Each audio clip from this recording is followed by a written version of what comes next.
Donc, ce matin, nous voulons que toute l'Église comprenne que l'Église de Jésus-Christ, l'authentique Église de Jésus-Christ, lit en fait lit deux passages. Authentique, l'Église de Jésus-Christ a son période de temps l'a passé sur la terre, voilà 2000 ans et plus depuis que l'Église la prend naissance sur la terre. Et nous songeons dans Matthieu 16, verset 18 et plus, Jésus-Christ dit, Pierre, tu es Pierre, et que sur ce roc, je bâtirai mon église. Dans temps ça, l'église n'a pas vraiment bâti, mais le jour où Jésus-Christ est arrivé dans le ciel, après il était passé 40 jours dans son corps ressuscité sur la terre, et puis il remontait au ciel au terme de ces 40 jours. 10 jours plus tard, il fait 50 jours, et puis voilà, le Saint-Esprit descend sous forme de flamme de feu, et puis l'Église de Jésus-Christ prend naissance sur la terre. Amen. Et l'Église a gagné une vocation céleste, et maintenant nous voulons parler de l'enlèvement de cette dernière. L'Église doit lever, quitter la terre pour rentrer au ciel. Donc, chaque monde qui est l'église de Jésus-Christ, ce n'est pas nécessairement tout le monde qui est dans le bâtiment ça, ou bien qui est dans tout l'autre bâtiment qui est l'église, mais en dans le bâtiment ça, ou bien qui est l'église vraiment. Amen. Donc, c'est ça que je m'a demandé matin, pour les gens qui ont une possibilité à l'intérieur de ce bâtiment, pour être capable de l'église la vraie. Pourquoi? Parce que l'église là, qui est pour quitter la terre, et un jour viendra, l'église là pourra lever pour aller à la rencontre du Seigneur dans les airs. Donc c'est ça que maintenant, c'est un événement extraordinaire. Et c'est un événement mondial. Laissez-moi vous dire une chose, à l'échelle mondiale, Jésus gagne des hommes. Amen. Il y a des femmes qui naissent de nouveau, passées, n'est-ce pas, par le baptême de la foi, par le baptême du Saint-Esprit, ils ont transféré dans le royaume de la lumière de Jésus-Christ. Et bien l'église là, elle est composée d'hommes et des femmes à travers la terre. Amen. Donc l'église a une vocation céleste, et l'église a, pendant l'issue de la terre, il y a un mode de préparation. Amen. L'église a un mode de préparation. L'église a sanctifié de jour en jour. L'église a nettoyé lui parce qu'elle a besoin d'arriver à la stature parfaite de Jésus-Christ. Et pendant nous prêcher matin, probablement si l'église là encore sur la terre, c'est qu'elle peut atteindre le niveau ça. Amen. L'église a pas eu un niveau ça que mon Dieu a besoin là. Parce que l'église a besoin de sembler, tout est semblable avec Jésus. Amen. On va pas dans le ciel là, non vrai. Et non, non plus. On va lancer l'argent, bon Dieu, glorieux. Amen. En nous camper debout pour nous faire l'étude de la parole de Dieu dans 1 Thessaloniciens chapitre 4. Nous allons parler de l'enlèvement de l'église ce matin. Amen. Dans 1 Thessaloniciens chapitre 4, nous allons lire les versets 13 jusqu'au verset 18. Soyez donc de toute oreille pour entendre la lecture, même si je n'aurai pas le temps de dire quoi que ce soit, mais la lecture doit certainement venir vous chercher pour vous placer dans une dimension conforme à la pleine volonté de Dieu. Nous ne voulons pas, frères, verset 13, nous ne voulons pas, frères, que vous soyez dans l'ignorance au sujet de ceux qui dorment, afin que vous ne vous affligiez pas comme les autres qui n'ont point d'espérance. Car si nous croyons que Jésus est mort et qu'il est ressuscité, croyons aussi que Dieu ramènera par Jésus et avec lui ceux qui sont morts. Voici, en effet, ce que nous vous déclarons d'après la parole du Seigneur. Nous, les vivants, restés pour l'avènement du Seigneur, nous ne dévançons pas ceux qui sont morts. Car le Seigneur lui-même a un signal donné à la voix d'un archange et au son de la trompette de Dieu, descendra du ciel et les morts en Christ ressusciteront premièrement. Ensuite, nous les vivants qui serons restés, nous serons tous ensemble enlevés avec eux sur des nuées à la rencontre du Seigneur dans les airs, et ainsi nous serons toujours avec le Seigneur. Consolez-vous donc les uns les autres par ces paroles, parole du Seigneur. Inclinons-nous, Céleste Père, en Jésus-Christ. Nous voulons te rendre gloire et honneur pour ce que tu es, ce que tu fais pour nous, Seigneur Dieu. Merci pour cette portion lue. Nous te demandons, Saint-Esprit, de prendre le contrôle de tout mon être. Et permets, notre Dieu, tout ce qui va être dit, Seigneur Dieu, vient directement de toi et atteint dans notre Dieu le cœur des gens qui sont dans ce lieu pour t'adorer ce matin. Permets, notre Dieu, que ton nom soit glorifié à travers les quelques paroles qui vont être dites et qu'elles soient dites pour la gloire de ton nom et pour l'édification de tes enfants. Au nom de Jésus, j'ai prié. Amen. Amen. Merci. Asseyez-vous. Ce matin, nous voulons certainement parler avec le peuple de Dieu, avec l'Église de Jésus-Christ. Et si parfois les circonstances de la vie, les problèmes de tout genre, en fait, les épreuves, la maladie, les douleurs, parfois, en fait, on vous pousse à oublier que vous avez une vocation céleste. Mais ce matin, Dieu veut vous ramener dans un terrain pour savoir que les problèmes que vous vivez maintenant ne seront pas toujours là. Amen. Les épreuves que vous êtes en train de vivre maintenant ne seront pas toujours là. Pourquoi? Parce que nous avons une cité qui a des solides fondements dont Dieu est l'architecte. Donc les maisons ici-bas sont construites par des ingénieurs, par des personnes spécialisées, et on voit vraiment, quelles que soient les constructions, non, ces constructions peuvent être détruites, brûlées par le feu, ou bien quoi que ce soit par un grand tremblement de terre. Ces événements-là, ces bâtiments-là peuvent s'écrouler, mais le ciel, bien aimé, ne sera jamais détruit. Amen. Le ciel ne sera jamais détruit. Donc c'est pourquoi ce matin, il faut que vous sachiez, bien aimés, que vous qui êtes là ce matin, vous ne serez pas toujours au Canada. Est-ce que les là?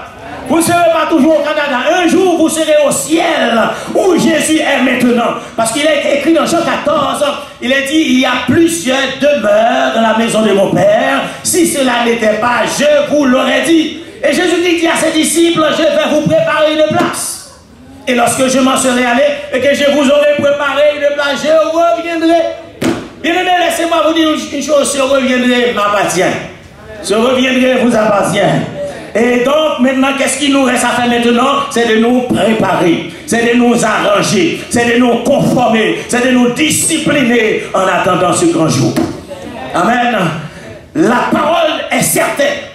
Et je crois avoir dit ça ici derrière de cette chair. Si les prophéties qui ont été relatées disaient que Jésus allait naître, il avait pris naissance, il allait grandir, il a grandi, amen. Il allait exercer son ministère pendant une période de temps, ça a été fait. Et la Bible dit aussi qu'il devait souffrir, n'est-ce pas, pour le péché de l'humanité. Et ça a été fait. Il est mort, il est ressuscité, il est au ciel. Si la Bible dit qu'il reviendra, croyez-le, il reviendra. Oh, donne-moi un amen. Il reviendra. Et c'est ça, on a besoin de comprendre, frères et sœurs. Ça, mon Dieu dit avec bougie, mais elle a accompli. Donc, l'Église, c'est la fiancée de Jésus-Christ. Nous savons très certainement, toute personne sérieuse qui se sont fiancées souhaite le jour du mariage arrive. Est-ce qu'elle est là? Souhaite ardemment que le jour du mariage arrive.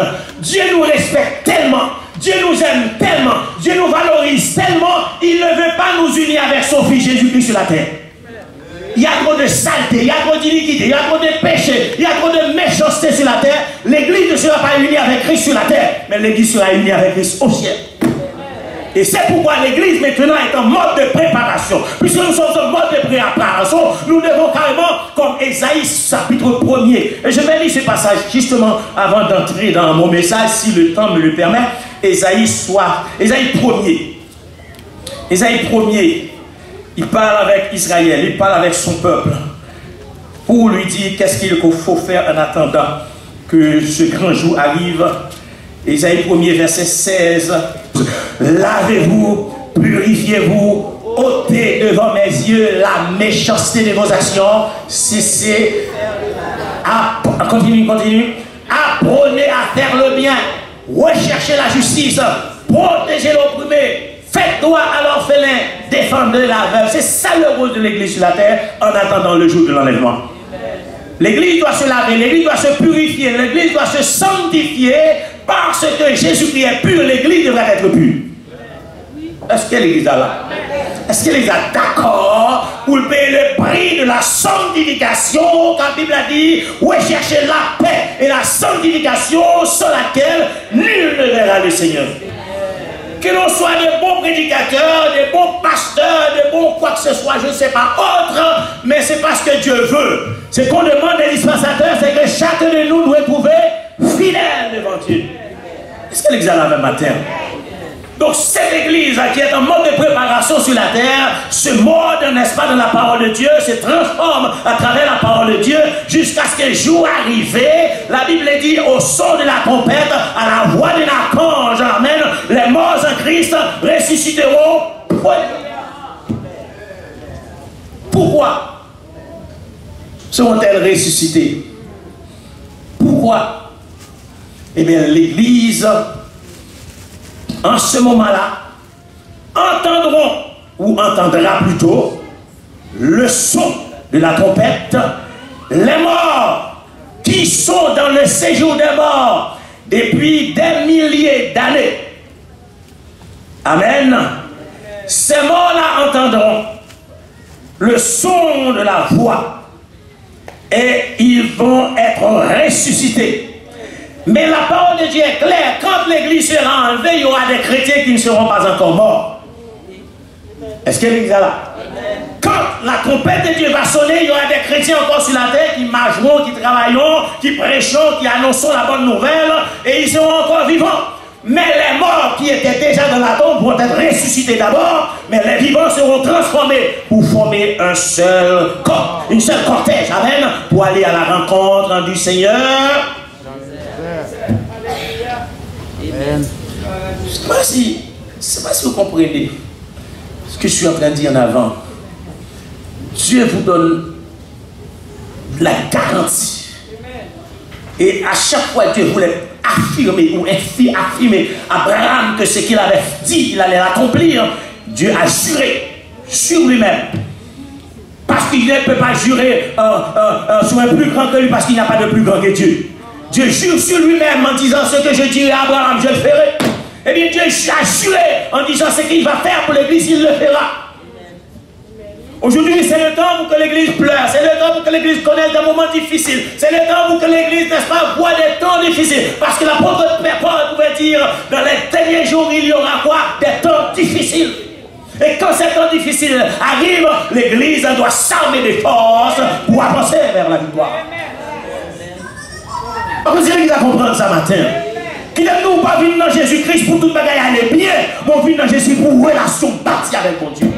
Et lorsqu'on a une relation bâtie avec mon Dieu, eh bien Paul pouvait dire, je ne désire de m'en aller et d'être avec Christ, ce qui de beaucoup est le meilleur. Mais c'est la terre, sont-elles des problèmes, sont-elles des souffrances, et bien bon Dieu préparé le lieu où il fait bon vivre, que les chrétiens doivent vivre. Et c'est ça qui m'encourage l'église matin, cachez dans mon Dieu. Cachez dans mon frère. Ce matin, je voulais faire comprendre, à chaque fois mon Dieu fait un grand événement sur la terre, il va y avoir des signes. Il va y avoir des signes. Par exemple, lorsque l'Éternel va envoyer le déluge sur la terre, parce que le péché de l'humanité, n'est-ce pas, atteint son paroxysme, son niveau plus élevé, Dieu ne pouvait plus regarder la terre. Et il disait, bon, il allait détruire la terre. Et bien avant que mon Dieu voie le déluge là, il y avait un homme du nom Enoch. Enoch, Bible a dit, marcha avec Dieu. Plus il n'y fut plus parce que Dieu l'avait pris. Et tout de suite après, l'Éternel parlait avec un Noé. Il dit, Noé, n'est-ce pas, mon esprit ne restera pas toujours dans l'homme, parce que la vie de l'homme ne durera que 120 ans. Est-ce que l'examen? La vie de l'homme ne durera que 120 ans. Non, mes frères et sœurs, on comprend. Lorsque l'Éternel vit pour être déluge là, c'est que 8 personnes seulement t'es sauvé à travers le déluge là. Mais avant le déluge à venir, Enoch t'es monté. Amen. Son signe que mon Dieu va faire un bagage extraordinaire. Il va ravager la terre par l'eau du déluge. Est-ce que vous comprenez ça, on dit là? Et lorsque l'Éternel décidait pour détruire Sodome, pour détruire Gomorrhe, à cause encore du péché de l'homme, Dieu a décidé de prendre l'eau à l'intérieur de Sodome pour l'emmener ailleurs parce qu'il va brûler la terre. Est-ce qu'on comprend? Pour qu'il y ait événement pour Dieu a fait l'homme des signes. Eh bien, pour nous aujourd'hui, c'est l'iniquité qui commence à atteindre son niveau. L'iniquité de l'homme commence à atteindre un niveau très élevé. Et puisque l'iniquité a atteint un niveau très élevé, bon Dieu, que le monde dans la société a besoin de retirer pour la terre, le temps, pour brûler par le feu. Et dans la même alliance que l'Éternel a fait avec Noé après, que Noé était fini, sorti dans l'achat et puis il était offert au holocauste à Dieu. Et puis bon Dieu traverse le ciel là-bas en arc-en-ciel, le ciel de l'alliance. Il dit à Noé, je ne vais pas détruire la terre par l'eau encore, mais la terre est réservée pour le feu. Donc maintenant, vous voulez dire l'église, ça matin, où gagne sous terre toutes nos prophéties. Laquelle prophétie, lorsque je m'en serai allé et que je vous aurai préparé une place, je reviendrai et je vous prendrai avec moi, afin que là où je suis, vous y soyez. Il n'y a rien d'autre qui peut me réjouir que cette nouvelle. Amen. Parce que je sais que les problèmes du temps présent du Paul aux Romains ne sauraient être comparés à la gloire à venir. Et c'est pourquoi, à chaque monde qui est dans la salle à matin, je n'ai pas besoin qu'on sorti, cherchez à entendre dans Jésus. Prends Jésus au mot, parce que Jésus n'est pas mourir à la croix pour rien, frères et sœurs. Il mourit pour le mener dans la gloire. Il mourit pour suspendre, souffrir sur la terre. Parce que la terre n'a rien de pour la offrir. Et la misère, l'humiliation, la honte. Rien d'autre. Et c'est pourquoi Matthieu, bon Dieu, encourage au Matthieu pour prendre un croix au Jésus-Christ. C'est lui qui veut me suivre, qu'il renonce à lui-même, qu'il se charge de sa croix. Amen, oui. Il me suit. Oui. Amen, oui. Ce passage de Thessaloniciens 4, c'est un passage qu'on utilise souvent lors des funérailles d'un serviteur ou d'une servante de Dieu. Mais il y a plus dans ce passage. Ah, mais il y a plus dans ce passage. Ce passage, n'est-ce pas, nous interpelle tous. Nous mourons et nous avons ressuscité. Amen. Et nous avons ressuscité. Nous n'avons pas ressuscité pour nous vivre encore dans la misère. Nous avons ressuscité pour nous rentrer dans la gloire. Nous avons ressuscité pour nous rentrer dans la présence du Seigneur. Écoutez bien le texte. Car si nous croyons, verset 14, car si nous croyons que Jésus est mort et qu'il est ressuscité, croyons aussi que Dieu ramènera par Jésus et avec lui ceux qui sont morts. Merci Seigneur. Il arrive des fois, nous vivons comme des déshérités. Nous vivons comme des sans espoir. Mais laissez-moi vous dire une chose. Dieu a tout fait pour que vous viviez dans l'espérance. Dieu a tout fait pour que vous viviez avec assurance et espoir. Amen.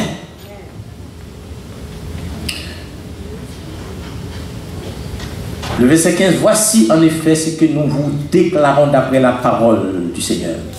C'est vrai, Paul était un grand théologien, un grand philosophe, un grand docteur. Mais il n'a pas parlé, n'est-ce pas, de sa philosophie. Il n'a pas parlé de son grand savoir, mais il a parlé d'après la parole du Seigneur. Nous, les vivants, restés pour l'avènement du Seigneur, nous ne dévançons pas ceux qui sont morts. En lisant ce texte, je vois que Dieu est un Dieu d'ordre et de justice. Amen. Est un Dieu d'ordre et de justice. Toutes les personnes qui sont décédées durant les siècles passés, ce sont des gens qui ont connu beaucoup de souffrances, beaucoup de douleurs, beaucoup d'humiliations. Et alors que les vivants, je ne sais pas dans combien de temps la trompette de Dieu va sonner, les vivants qui venaient à peine d'être acceptés le Seigneur comme sauveur, pensant parce que je suis vivant, je vais monter avant eux. Non! Non, il faut les attendre. Ils ont connu plus de souffrances que vous. Ils ont connu plus de douleurs que vous. Maintenant, vous ne pouvez pas les précéder au ciel. Donc, vous allez ensemble. L'église a dit ça. Vous allez ensemble.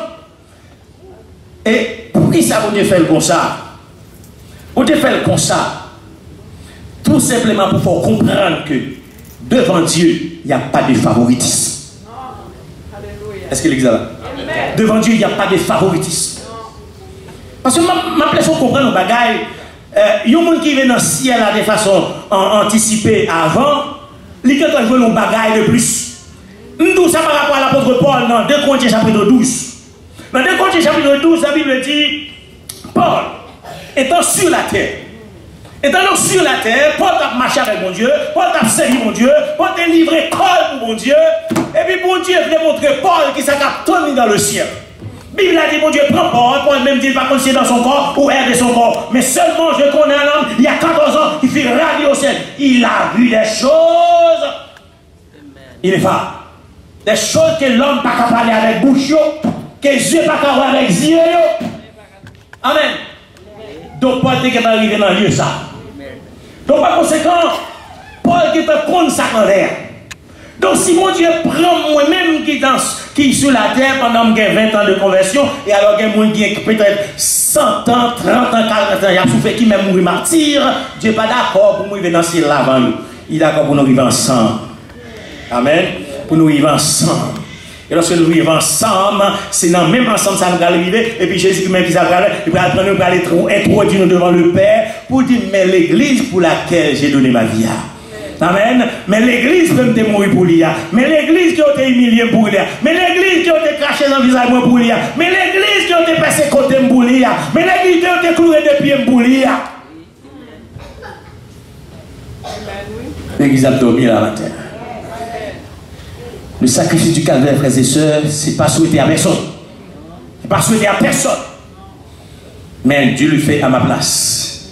Il le fait à ta place. Merci, mon Dieu. Et tout simplement, travaillons, dit Paul aux Corinthiens, de mieux en mieux à l'œuvre du Seigneur, sachant que notre travail ne sera pas vain dans le Seigneur. Frères et sœurs, pourquoi l'église de Jésus-Christ est encore sur la terre? Ça, c'est une grande question. Pourquoi cette église est encore sur la terre? Moi, je pense que l'apôtre Paul nous donne la réponse dans Éphésiens chapitre 5. Dans Éphésiens chapitre 5, Paul va expliquer ceci.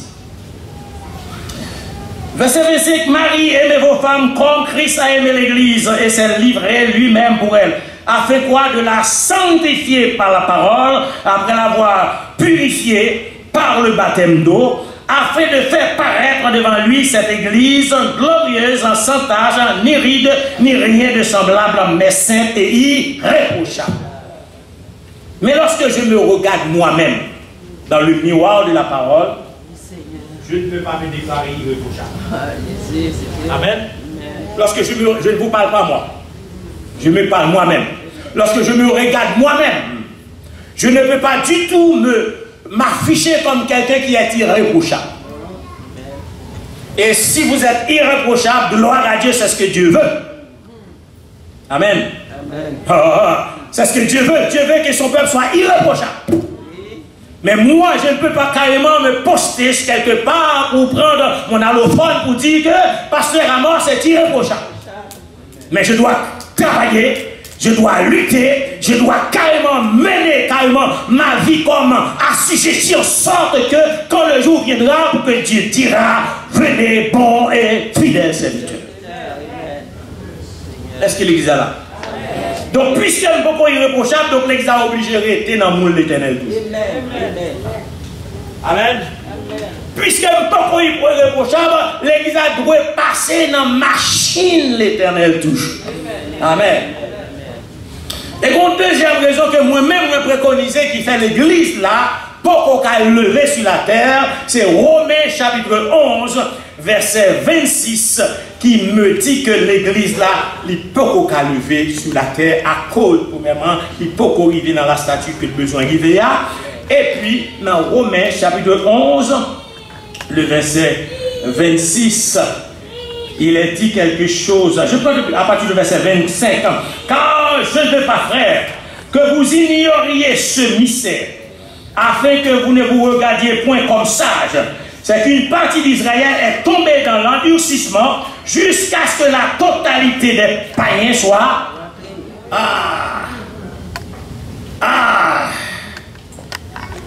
Ça veut dire si elle la connaît combien de païens qui ont rentré dans la grâce.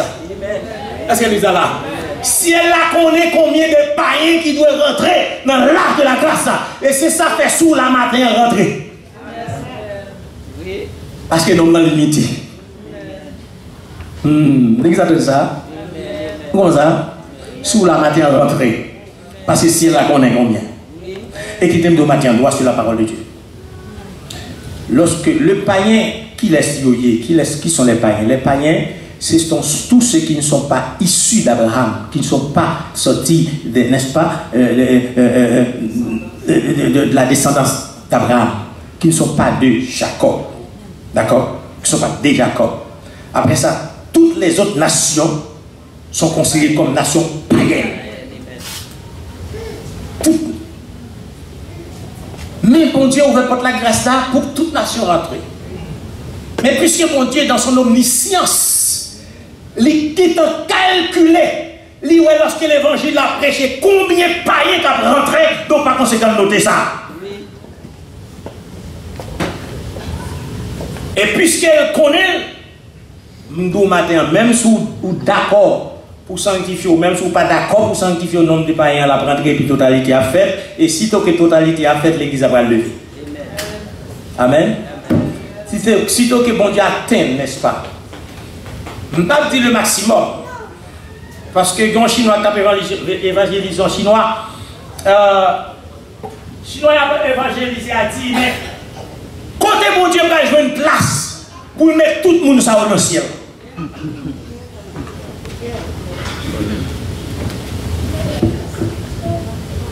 Réponse, si sous terre, tout le monde ça va sous terre, des places pour vivre dans le ciel. Amen. Pas besoin d'inquiéter, il y aura de la place. Profitez le temps. Rachetez le temps. Rentrez dans la de la grâce et vous comblerez le ciel. C'est normal, vous pouvez vider la terre. Videz la terre, mais combler le ciel. Amen. Alors, ce matin, frères et sœurs, ça qui est important dans le texte pour nous, nous te lisons déjà, nous voyons que verset 16 nous dit car le Seigneur lui-même a un signal donné à la voix d'un archange. Le temps me fait défaut pour faire comprendre aux gens qui m'écoutent. La trompette que Dieu utilisera pour faire appel à son église est une trompette différente de toutes les autres trompettes. Le son de cette trompette est différent de tous les autres sons. Pourquoi? Parce que quand la trompette va sonner, il y aura beaucoup de personnes qui ne sont pas sauvées, qui n'entendront pas le son de cette trompette. Est-ce que l'église m'entend? Il y a beaucoup de personnes qui ne sont pas sauvées, qui sont sur la terre, alors que l'église est encore sur la terre. La trompette va sonner et ce sont les personnes sauvées seulement qui entendront. Et c'est pourquoi l'église doit apprendre du Seigneur Jésus. Comment pouvons-nous apprendre le son de la trompette? Tout simplement en mettant en application la parole de Dieu. En mettant en application la parole de Dieu, vous pouvez arriver à un moment donné, vous pouvez voir bon Dieu, le bon Dieu parler. Amen. Vous pouvez vous côté, vous pouvez nous causer dans le cheminement avec bon Dieu, le bon Dieu parle au voile. Il y en a d'autres qui parlent, et parfois nous avons tendance à mélanger la voix de Dieu et celle du diable. Mais le jour viendra où tous les authentiques enfants de Dieu sauront qu'ils sont enfants de Dieu et rentreront dans la gloire avec Dieu. C'est à part sortir de là, frères et sœurs. Et c'est pourquoi dans cette même société, frères et sœurs, malgré qu'on soit dans bouillamine d'amalgame, de mélange, bon pas bon, on sort d'amalgame en bouillamine, mais mon Dieu garde dans mon salon qui ne dit pas. Mon Dieu garde dans mon salon qui ne dit pas. Et c'est ça fait matin, mais vite, prends position pour mon Dieu. Même si mon Dieu prend position pour mon Dieu. Quand le jour viendra, la trompette de Dieu va sonner pour l'église uniquement dans la période de temps ça. Pour l'église uniquement dans la période de temps ça. Et l'église entendra. Et l'église se réveillera. C'est-à-dire, l'église sera ressuscitée. Et l'autre partie dans le message là, l'église sera transformée. Comment? En un instant, en un clin d'œil, à la dernière trompette de Dieu. Amen. Maintenant, frère, avec ce mot, je ne sais pas quelle dimension, je ne sais pas quelle dans mon Dieu. Je ne sais pas comment observer mon Dieu. Mais maintenant, d'ici qu'on trompette a sonné, il faut entendre au nom de Jésus. Si l'église a levé, il faut me lever au nom de Jésus. Amen. L'Éternel dit à noyer. Je prends une odeur agréable qui monte dans la narine, d'après l'Holocauste, au fin sauter dans l'âge là. Je me dis non, je ne vais pas détruire la terre par le déluge encore, mais je réserver la terre pour le feu. Et lorsque l'Église sera enlevée, frères et sœurs, la terre connaîtra des moments difficiles, jamais vus, jamais connus. C'est pourquoi, matin, il est important pour moi, pour m'abriter de la cage Jésus.